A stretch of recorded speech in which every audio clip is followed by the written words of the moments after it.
Halo, selamat pagi. Perkenalkan nama saya Maria Siska Atika, NPM 211030052, kelas 2021B. Oke, baik. Di sini saya akan menjelaskan tentang HAM, yang di dalamnya berisi hakikat HAM, jenis-jenis HAM, karakteristik HAM, dan juga karakteristik DUHAM. Baik, yang pertama itu saya akan menjelaskan tentang hakikat HAM. Yang pertama itu hak. Hak yang berarti hal atau peluang yang diberikan kepada seseorang untuk dapat memiliki, melakukan sesuatu sesuai keinginannya. Hak sesuatu berupa benda, kekuasaan, kewenangan yang dimiliki seseorang menurut ketentuan atau peraturan tertentu yang berlaku. Yang kedua itu asasi, yang berarti mendasar, fundamental atau utama. Yang berikut itu manusia, yang berarti individu yang hidup. Nah, hak di sini dibedakan menjadi dua. Yang pertama itu hak khusus dan juga hak dasar. Baik, yang pertama itu saya akan menjelaskan tentang hak dasar atau umum, yang berarti yang paling fundamental menjadi dasar adanya hak yang lainnya. Dan yang berikut itu hak khusus. Adanya hak karena kekhususan tertentu dan tidak berlaku untuk semua pihak. Baik, di sini saya akan menjelaskan beberapa definisi tentang hak. Yang pertama itu menurut William Ockham, hak sebagai sebuah kuasa untuk bertindak. Dan menurut T. Holland, hak berarti kekuasaan untuk mempengaruhi yang lain. Menurut Thomas Hobbes dan B. Spinoza, hak sebagai sebuah kebebasan. Dan menurut Paus Yohanes, HAM sebagai hak-hak moral universal yang dimiliki secara sama oleh semua orang karena mereka adalah makhluk manusia. Dan menurut Undang-Undang Republik Indonesia Nomor 39 Tahun 1999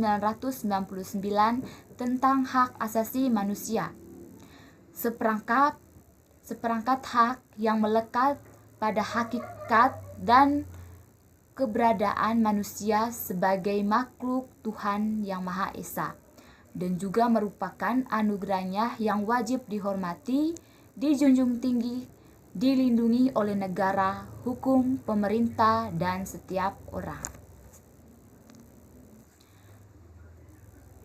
Itulah penjelasan mengenai hakikat HAM. Yang berikut saya akan menjelaskan tentang jenis-jenis HAM. Jenis-jenis HAM itu yang pertama itu ada hak asasi pribadi atau personal rights, yang berarti beragama, berpendapat, dan berkeluarga. Yang kedua itu hak asasi ekonomi atau economic rights, yang berarti hak milik, hak jual beli, hak atas pekerjaan, dan juga hak mendapat tunjangan.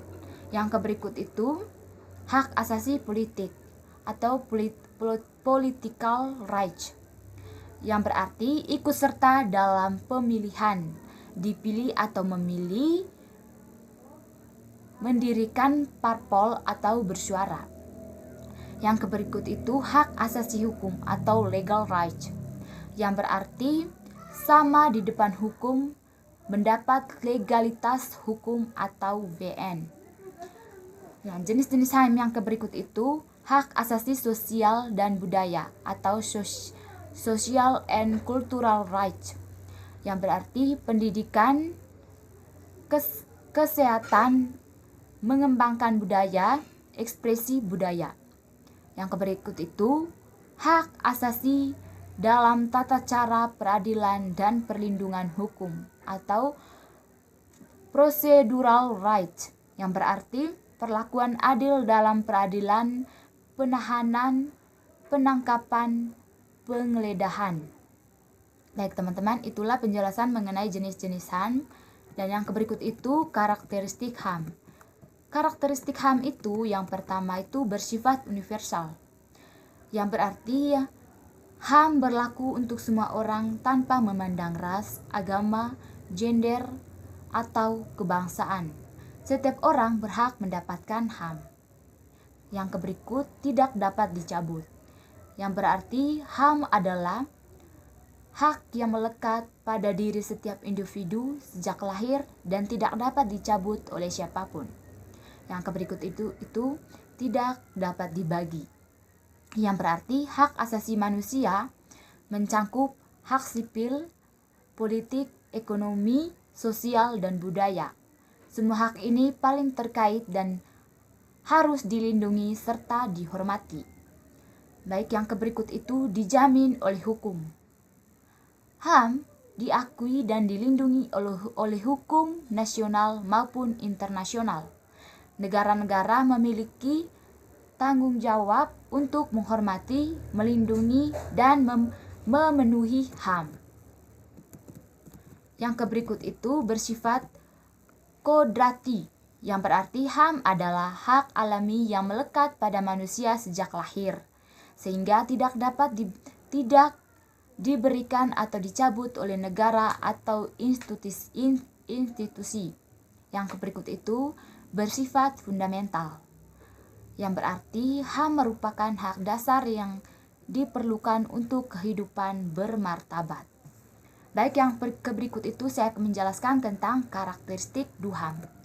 Karakteristik DUHAM yang pertama itu yang bersifat universalitas, yang berarti DUHAM berlaku secara universal bagi seluruh umat manusia tanpa memandang negara, ras, agama, gender, ataupun status sosial. Prinsip ini menegaskan bahwa hak asasi manusia adalah hak yang melekat pada setiap individu sejak lahir.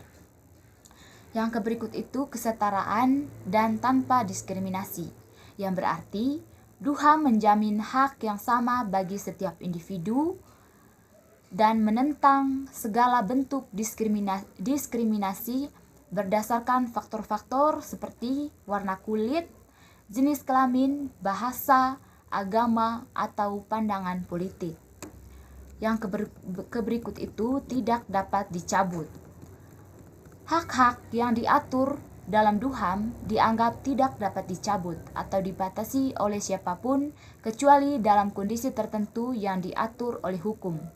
Yang berarti hak-hak tersebut tidak dapat dihilangkan dari individu meskipun dalam keadaan tertentu. Baik, yang karakteristik yang berikut itu saling terkait dan tidak terpisahkan, yang berarti hak asasi manusia saling terkait dan pemenuhan suatu hak bergantung pada pemenuhan hak lainnya. Sebagai contoh, hak untuk hidup layak memerlukan perlindungan hak atas kesehatan, pendidikan, dan juga pekerjaan. Yang berikut itu kewajiban negara, yang berarti DUHAM menekankan bahwa negara memiliki kewajiban untuk menghormati, melindungi, dan memenuhi hak asasi manusia. Negara-negara yang mengadopsi DUHAM diharapkan membuat peraturan yang sejalan dengan prinsip-prinsipnya.